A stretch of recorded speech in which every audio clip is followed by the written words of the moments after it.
This is the Reluctant Leader podcast, the podcast designed to help you step out of the shadows and become an inspirational leader. I'm your host, Mark Terrell, and each episode I will be getting to grips with a leadership topic by interviewing an expert in their field. I'll be picking their brains for those golden nuggets that will help you be the best you can be. Make sure you don't miss an episode by subscribing at thereluctantleader.co.uk, and please feel free to connect with me on LinkedIn. So let's get on with the show. Today I'm talking to Paul Holbrook, who left a 20-year career in the City of London in mid-2017. He'd had enough of seeing the toxic effects that managers were having on their people and themselves. In starting his own company, he discovered the reason many people fail to become leaders is that they already think they are leaders. Paul is now dedicating his time to helping others understand what they are doing with their time, and has created the Diary Detox to give them at least a day back in their diary every week. Really enjoyed this chat with Paul, lots of value, and if you are struggling with your time, then I think you're going to learn lots of ways of getting some time back in your diary. So I hope you enjoy, and I will see you on the other side.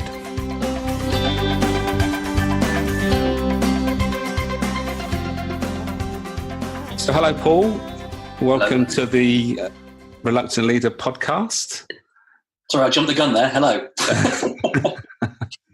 That's okay. I like someone that's keen. I am certainly that. So thanks for giving up your time to join me today. And we are going to be talking about time management, which is obviously a key skill for anybody in a management leadership position to make sure that they're using their time as efficiently as they can. So as far as you're concerned then, Paul, the first thing I always ask everybody that comes on the podcast is, why do you do what you do? And what was the pivotal moment that made you make the decision to do what you do? Where did it all begin? What was the moment? So the moment was walking down Bishopsgate in London. I just travelled into work on the train, and it was, oh goodness knows how many, probably the 7,000th or 14,000th trip I'd done like that over 20 years. And as I looked around, the thing is, normally when you walk down the street on the way to work, you're looking at the floor and you're not really thinking about anything. And for some reason that morning, I was looking up and I was looking around, and all I could see were miserable people. And I thought to myself, why are these people so miserable? And it was at that moment that I kind of realized that actually I was one of them. I was really miserable. I didn't want to be in the city anymore. And it had been happening over many years, I later realised, but I hadn't quite twigged until that very moment. So as I looked around, I thought to myself, well, why are people so miserable? And if you think about over the last 20 years when I was in the city, a lot of money has been spent on management and leadership development. And I sat there and thought, well, if this amount of money has been spent on management and leadership, why have we got no more leaders today than we did 20 years ago? And I truly believed that. And I surmised it was because managers just didn't care. They didn't care about their people. And as I walked past these doors of people sharing cigarettes and people having conversations, you just get a snippet of the conversation as you walk past. And they were invariably talking about their crappy managers, and they were invariably talking about how somebody had stabbed them in the back at work. And I just thought, this is terrible. So at that moment, I decided that I was going to leave the city.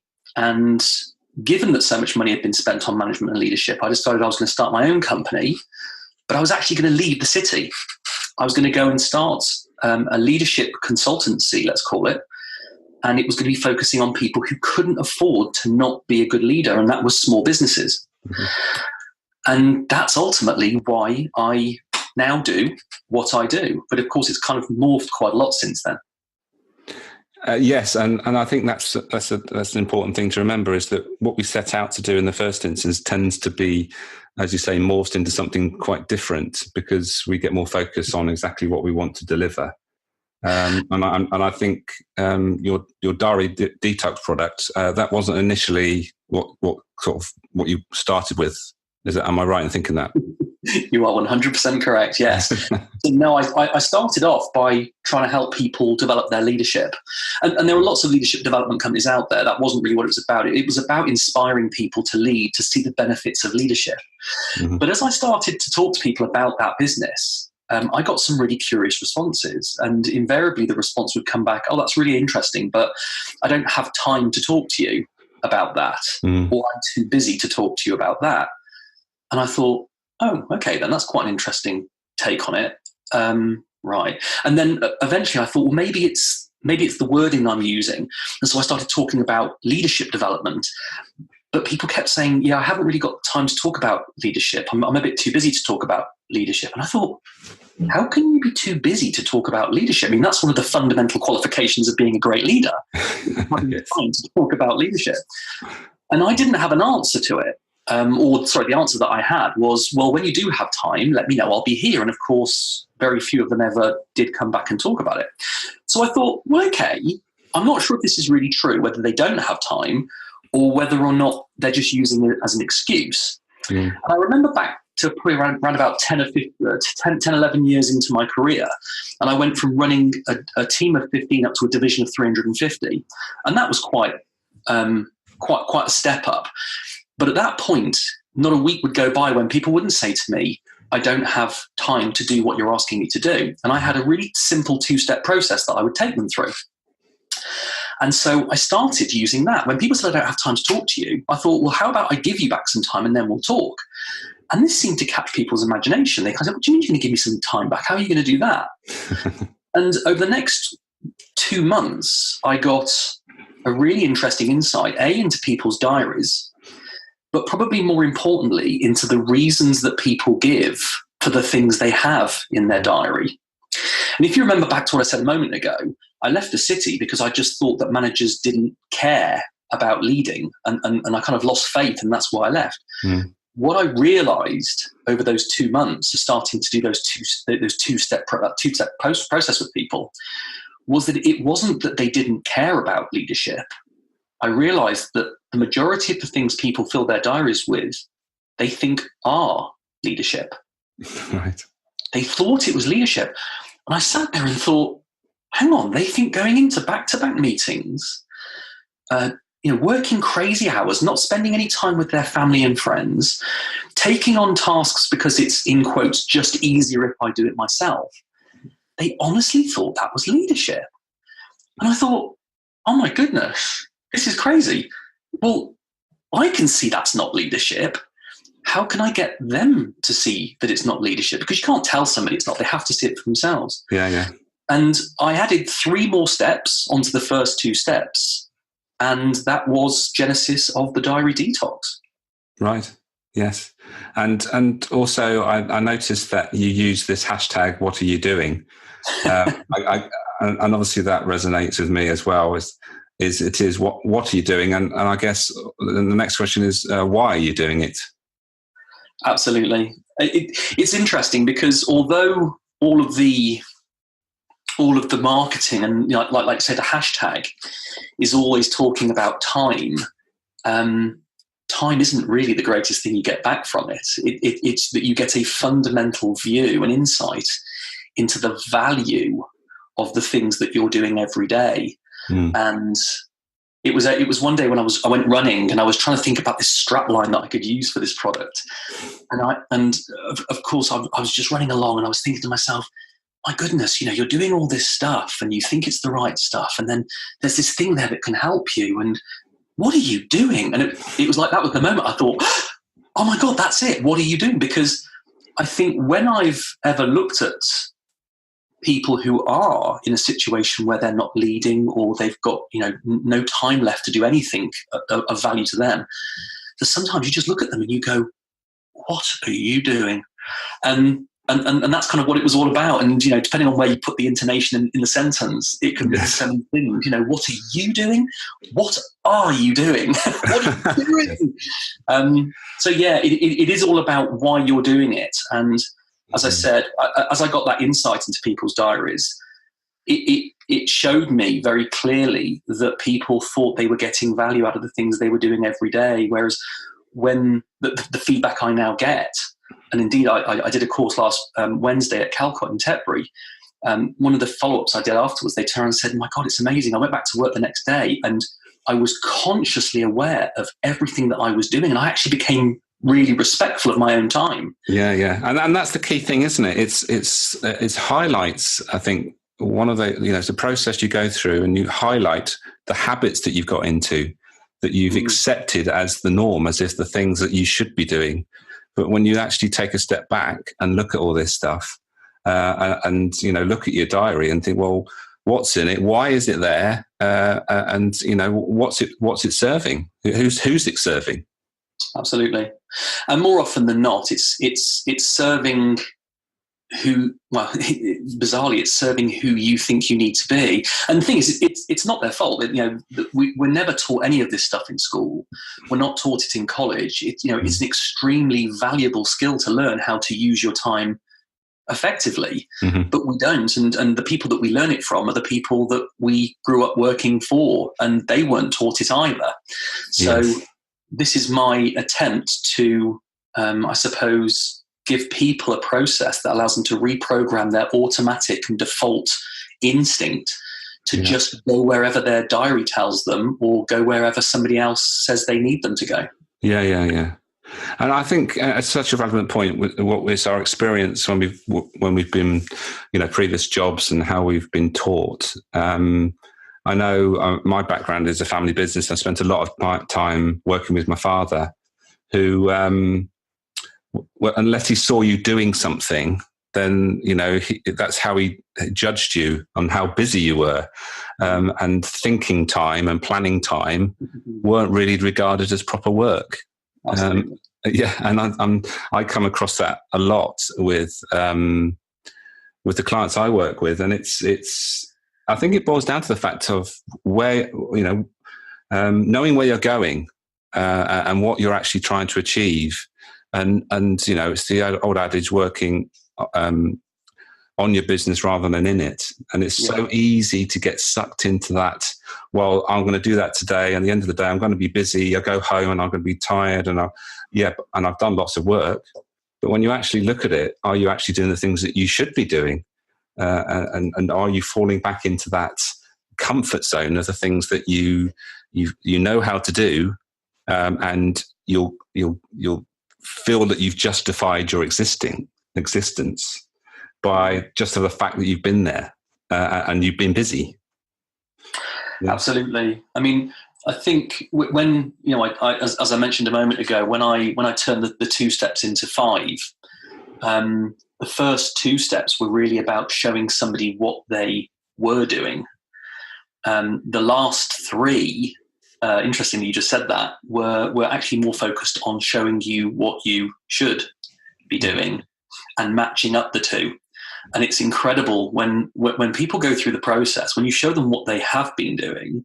And again, it's not me showing them what they're doing. I'm just giving them the tool. They're making all of the decisions. They are assigning they're the one that's assessing the value of what they're doing. And they say, oh my goodness, what have I been doing? And you go, that is what you've been doing. But then once they've done that, it's then this, what should you be doing? And it's sometimes about just looking at the things that's the success criteria of your role. And so showing them what they've been doing is one thing, but then when you show them the difference between what they have been doing and actually what they should be doing, it's amazing how many people will turn around and say, I've never thought of my job this way before. It's like, no, we often don't, because it is an instinct. It's almost like an automatic reaction. We just get caught into doing the stuff that we thought we should, rather than, as you say, taking some time out to think about, what am I really trying to get out of all this? It's amazing when you do that, how much you find you're not doing. Yes. And it is so easy to skip those steps, and to fall into that. Well, I've got stuff to get on with. I'll just get on with it. And I'll try and look at that another day or tomorrow. But unfortunately, it never comes round, does it? Unless you actually consciously take that step back to do something, like your diary detox is. Well, okay, how is this working for me? And it's so important, but it's obviously not done enough. People aren't encouraged to do it by their leaders, I suppose. it's almost got to be a culture within a business, is that this is what we do. We look at our diaries, we make sure it's working for us and for the business. Absolutely. And it is going to start from the very, very top. Yeah. There's no doubt about that. It's interesting, actually, because I think just when it comes to things like leadership, we've heard the word leadership and management over so many years. I think people are becoming a bit tired of the word. Yeah. And the thing is, it's kind of happening with time management as well now. Often people will come back to me and they'll say, well, isn't this just time management? And you kind of smile wryly and go, well, not really. I mean, it is, of course, related, and it's ultimately directed at time management. But time management is a set of, I don't know, ideas, proposals, concepts that you could, and the emphasis is on the word could, that you could employ, and if you do, you might get some time back. Mm-hmm. The thing with Diary Detox is that it's a process. It's a 5-step process. Mm-hmm. That if you do it every week, and it takes somewhere between 10 and 30 minutes. For me, it's 10 minutes because I know what it's all about now. But when you start doing it, it's 30 minutes. If you do those 5 steps for up to 30 minutes once a week, you will get back at least a day a week in your diary. You will get it back. Yeah. It's not, you could do this and you might. This is, if you do this, you will. Yeah. So so you've mentioned a couple of things about, the commute and all that stuff, and also going to meetings, maybe meetings that are seen to be a waste of time. So what are the other typical things you see people are spending time doing that they are quite quickly deciding that they can do without? Well, I've got to say, I mean, the meetings is a significant part of it. It really is. Mm-hmm. But of course, I'm sure nobody will be under any surprise when I say one of the biggest things I see in there is email. Right. I recently did a one-to-one. I do it as a workshop or a one-to-one, and this particular person wanted a one-to-one diary detox. Took about 2 hours, and it's. I chuckle because it's lovely to see that realization. But what they realized was that when they did the first 2 steps, and the colors get turned on in their diary, it showed them that they were spending 2.5 days in email. Oh, 2.5 days. Almost half the day, half the time. It was half their time in email. Wow. And I still am surprised, but I'm not surprised, but I am surprised that people, when they turn it on, they are so taken aback and they go, what? That's half of my time. And you go, yeah. Absolutely. And that's not me telling you you're doing it. I just take you through the tool and you make the decisions, and that's what it's telling you. And of course that is a big drain on time, and there are things that people can do. I actually write a blog as well, and it's not all about Diary Detox. It's about, there's a lot of things you can do to save time, but what I like to focus on are what are the things you can stop doing that are going to save you time. And one of them in a recent blog was around email. There is a much better way to communicate with the world that doesn't require you burying yourself in email all day. It takes a huge amount. If you think about it just right now, if we were to try and summarize the conversation we've just had by writing it down, which is effectively what you do when you create an email, it would take ages to edit it, to make sure that it's coming across in the right way, because you lose all of the intonation in the voice. Yeah. And if you can just go over and talk to somebody, I've always had this mantra: in the first instance, go and speak to somebody. Actually stand up out of your chair and go and speak to them. Even if it means going to the next building, do that. I was just about to say that. It's surprising how many clients I've come across, which they rely on emails, and they are working in the same building and sometimes in adjoining offices. Well, I've seen it. They're actually in the next desk. I mean, that was my biggest experience, probably from the city. Is that it's almost like you come into the office, you sit down, and you are. It's almost like you're restricting yourself to the only means of communication is going to be whatever's in front of you. And people will sit there for 4, 5, 6 hours. Whereas I was always renowned for, you're never at your desk. It's like, no, I'm talking to people. Yeah. And that is the most efficient way. Even if you include the walk to their desk or the walk between buildings, it's still more efficient than writing an email. Yeah. Yeah. Do you think it's a part of this is about people needing this like audit trail so an email they can check through, and obviously a conversation you can't record, or in most cases you're recording. Do you think that's part of it? People thinking, well, I need to be have something to refer to if this doesn't happen. Yeah, absolutely. I mean, I learned, well, it's certainly, I don't think that's the biggest part of it, but it's certainly a significant part of it. And I fell foul of that very early in my career. I got caught into an email conversation because I thought I want to make sure this is on the record. And at that time I had a mentor, a guy called Ben Whittle. I haven't thought about him for ages, actually, till just then. And one of the most valuable lessons he ever gave me was, he said, look, it's okay to use email to create an audit trail. He said, but why don't you go and have the conversation with the person and then just use the email to confirm what has been agreed. Yeah, and or just summarise, just to confirm what we've just talked about, sort of thing. Absolutely, because it's quick. You say, look, as discussed, this is what we've agreed. And that's it. All of the transactional backwards and forwards can happen in person, and quite frankly, nobody really needs to see all of that on the audit trail. They don't need to see how hard it was to make the decision. They just need to know the decision was made. So that's certainly a large part of it. But I think one of the biggest parts of it is it's just our automatic behaviour, and it's exactly the same with time. People today seem to follow their diaries with such reverence. It's almost like, if a meeting comes into my diary, I have to go to it. And it's the same. If somebody sends me an email, I have to reply to it. The number of times I would go up to somebody who was like 2 or 3 desks away and reply in person to the email that they've sent me, and I've gone, "Hello, should we talk about it?" And they go, "Oh, okay then." Yeah, it's me. You weirdo. Why would the hell you want to talk about it for? Absolutely. I mean, it's mad, isn't it? I mean, when you think about it, how a conversation, picking up the phone for a 5-minute conversation can save so much time, because you're waiting for replies, and replies might be missed, and not to mention the time that is wasted when people are copied in when they don't need to be. The amount of emails that I get where I've been copied in for some reason. I'm part of a group and I've got an email that someone's replied to all, and you think, why have they replied to all? It doesn't concern me. You just need to reply to the person that sent it.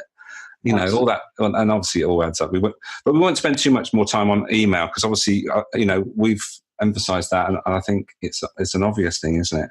So is there anything else? Is there anything else apart from emails where our listeners can sort of focus what they're doing?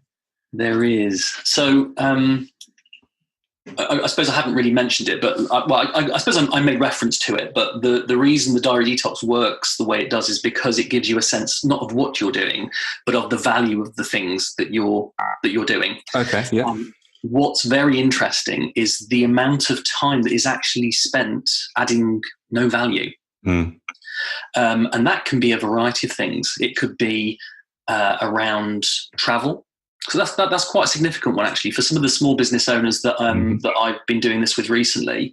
When you look at how much time they spend traveling or going to meetings that they really don't need to go to, that actually turns out to be quite a lot of wasted time. And there actually are ways of making that time useful once you've realised that it's not at the moment. But I tend to like to take the train, and you can get stuff done on a train as opposed to the driving, which is obviously a waste of time. Absolutely. Well, I mean, one of the things I do to use my time more efficiently when I'm driving is I will listen to an audiobook. Right. Yeah. Because we can all learn things, and one of the key categories that we use within a Diary Detox is the one around improving. And improving isn't just about improving your business or improving others. It's also about improving yourself. And listening to an audiobook, my last one was one called Oversubscribed, which I found fascinating, and I recommended it to lots of people. But if I had not realised that I was using that time for no value, I wouldn't have tried to change it. I wouldn't have listened to that book, and I wouldn't have learned something. So, but it's not just about that. I mean, what I call floating time. traveling does account for a lot of that, but it's also the stuff that we don't realize we're floating doing. Again, one of the people I followed up with after the Diary Detox on Wednesday, they turned around to me and said, well, it was really bizarre. I've got to tell you a funny story. I went to make a coffee and this person started talking to me, and I realized that they weren't talking to me about anything that I hadn't heard before. And I realized it was complete and utter floating time. And I became really, really protective of my time. I wanted to get back to my desk and carry on working. And it's the most bizarre thing that when somebody tells you that, the previous day that they were spending a reasonable amount of their time floating, and then their realization afterwards is that they don't want to float anymore. They realize they're spending 2 or 3 hours extra per day doing stuff they didn't get done. And it's changed their behavior. It's changed their insight as to how they're spending their time. It's quite heartening. Yes. And I guess it's about that self-awareness, isn't it? Being aware of and having that extra awareness of what time is and how it can. That is what it's all about. That is it. So when we say the phrase "what are you doing," that is what it's about. It's about showing you what you are really getting out of your time. And at that point, you can choose not to do anything about it. You can choose to be interrupted. You can choose to do something that you think is more important. But what this is about is it's showing you, it's giving you all the information you need to go, is it really more important? And at that point, at least you make the decision consciously rather than automatically. That's the important thing, is in making conscious decisions around whether this is effective use of my time. And I think from the work I've done, you see people that are particularly good in certain leadership skills. And one of the things, obviously, not to forget is those relationship skills that are so important to get the best out of our team. So obviously we don't want to discourage people not to have discussions, because obviously that leads to better relationships.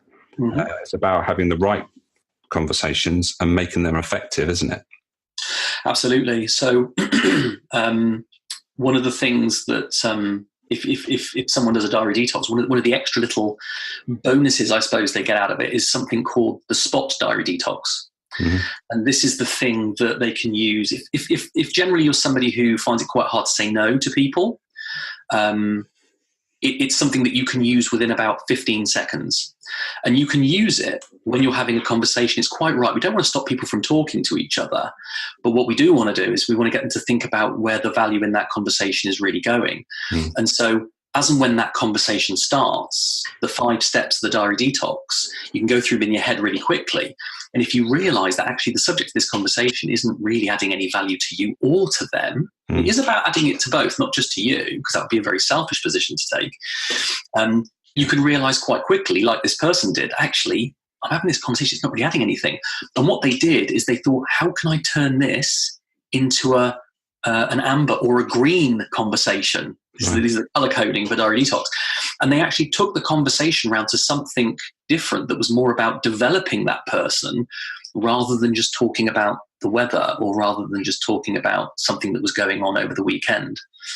So it is, again, about making conscious decisions about what you do with your time, but also even when you're headlong into having made that decision to do something, there's always a way to get more out of that bit of time that you're taking out of your precious workload. Yes, yeah.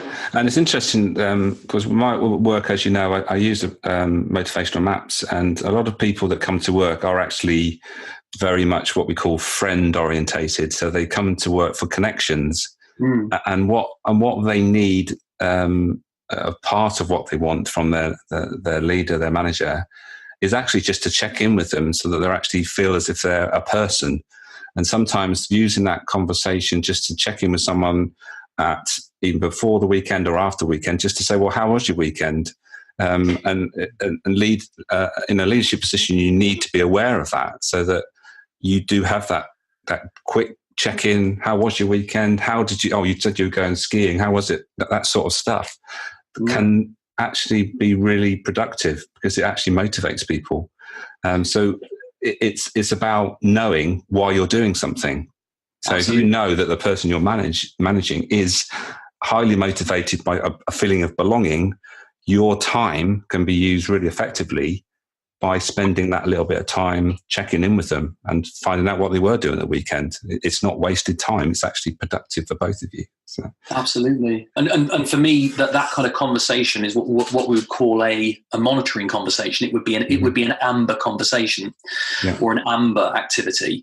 And amber activities are those things that can make the difference as long as you do them, but don't spend all of your time doing them. Whereas your green stuff is this is the stuff that's going to really add extra value, and you should spend as much of your time doing that. So it's also kind of, as soon as you categorize something as an amber conversation, you say, okay, this is a good conversation to have. It's necessary to make sure make sure is a key phrase, review, make sure, understand. But if you start doing that all of the time, it starts to eat in quite significantly, and it's probably indicative of other issues if you're having to spend all your time doing the amber stuff.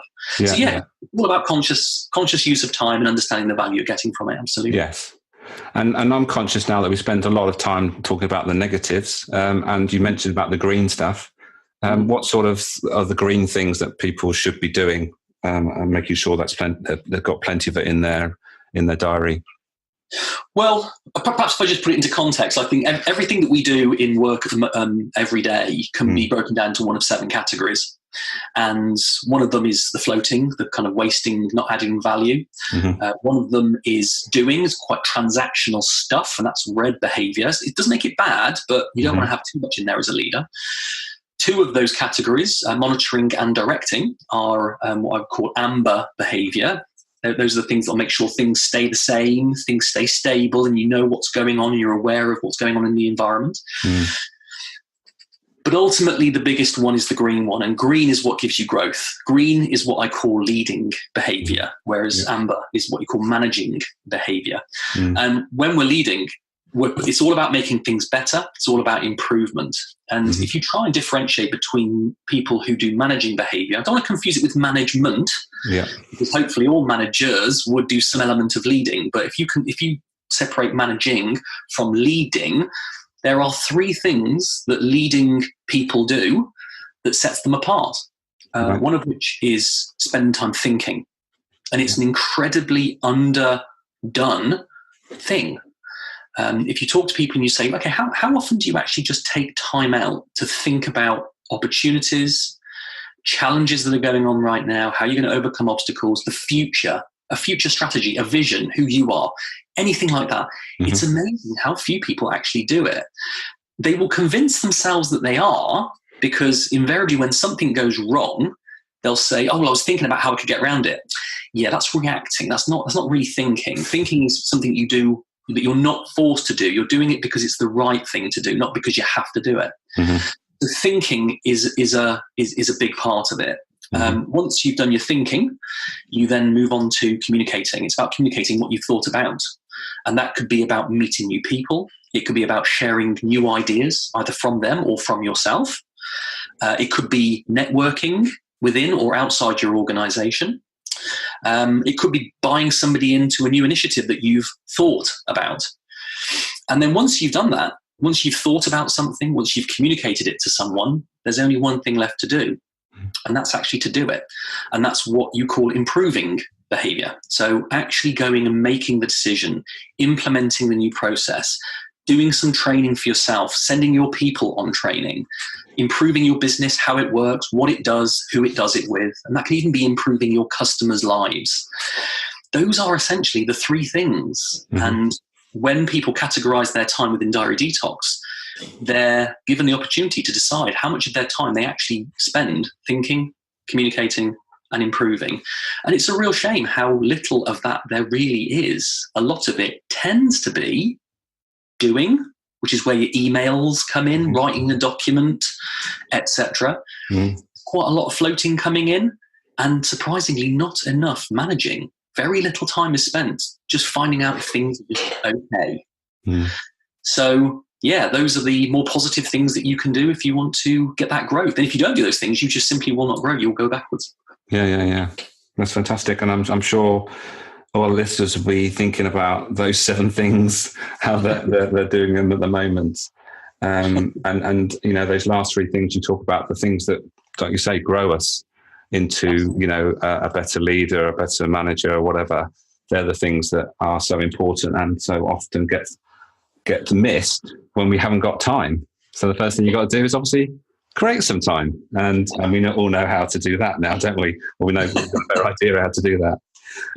So this is a fascinating subject, and I can talk about it all day, but sadly, we need to sort of sum things up a bit. So I'm going to sort of finish off with just the question really that's going to matter to those listening is to what 3 things can every reluctant leader do to manage their time more effectively?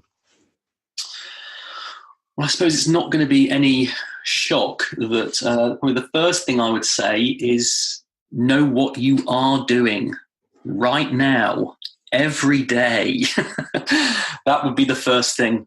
And not just know what you're doing, know the value that you're bringing from those things that you're doing every day. That's number 1. I would say number 2 is know and be abundantly aware of what you should be doing, of what is going to make the difference.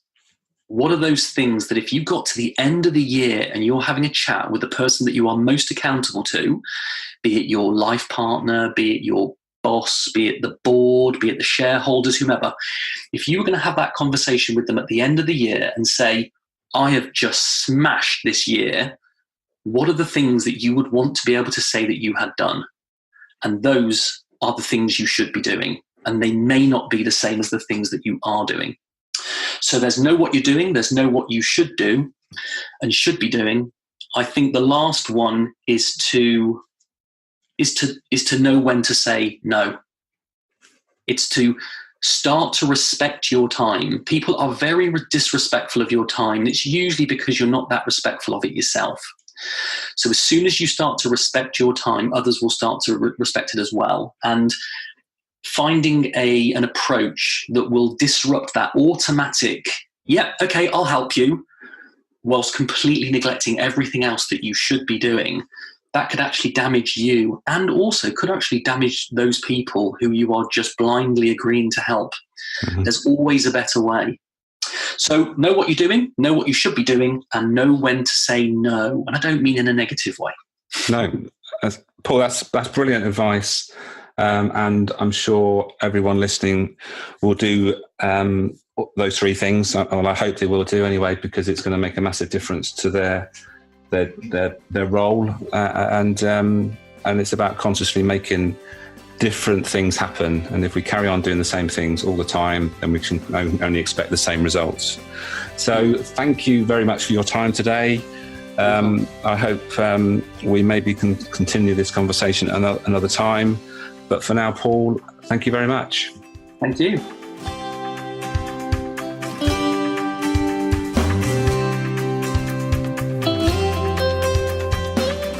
Thank you for listening today. As action leads to outcomes, make sure you make a note to start, stop, or continue doing whatever struck a chord in this episode. Don't forget to subscribe at thereluctantleader.co.uk, where you'll find links to all the past episodes, vlogs, blogs, and how you can get in touch with me. Until next time, bye for now.